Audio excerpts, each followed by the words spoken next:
आज आपण बनवूया एका वेगळ्या पद्धतीने शिमला मिरचीची सुक्की आणि चविष्ट अशी भाजी।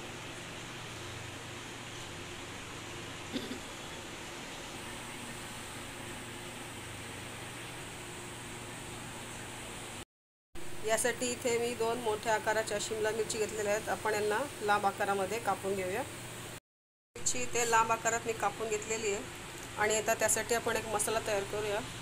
त्यामध्ये सुके खोबरे भाजून घेतलेले आहे, त्यानंतर तीळ भाजून घेतलेले आहेत, शेंगदाणे भाजून घेतलेले आहेत आणि थोडासा लसूण भाजून घेतलेला आहे। आता मिक्सरला आपल्याला हे सर्व पाणी न घालता जाडसर वाटून घ्यायचं आहे। आता आपण भाजीला फोडणी देऊया। त्यासाठी तेलामध्ये प्रथम मोहरी, जिरे आणि कढीपत्ता परतवून घेऊया। आता हे छान फुलल्यावर यामध्ये कांदा आणि टोमॅटो टाकून हे देखील परतवून घेऊया।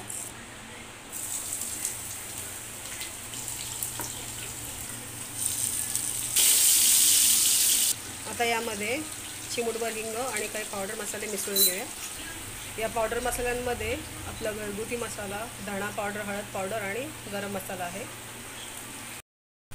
यानंतर यामध्ये कापलेली शिमला मिरची टाकून व्यवस्थित परतून घेऊया।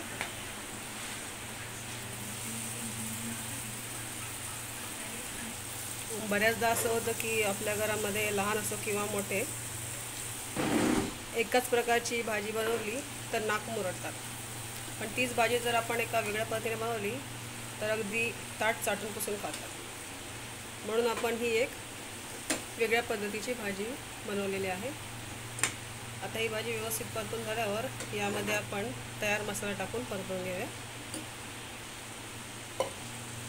चवीपुरते मीठ टाकून व्यवस्थित मिसळून घेऊया।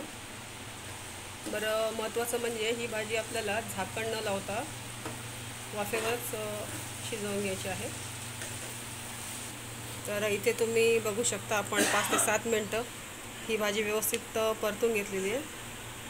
आता आपण यामध्ये तयार मसाला मिसळून घेऊया। आपणही अशा प्रकारचा मसाला घरी बनवूनच ठेवा। कोणत्याही सुक्या भाजीमध्ये टाकलं तर जेवणाची चव अजूनही दुप्पट वाढते। आणि आता हे व्यवस्थित मिसळून घेऊया।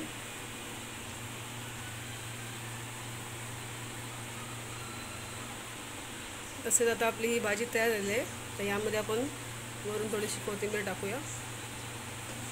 आपण देखील घरी ही रेसिपी आवर्जून ट्राय करा आणि आवडल्यास चॅनल पेजला जास्तीत जास्त लाईक, तसेच शेअर आणि सबस्क्राईब देखील करा।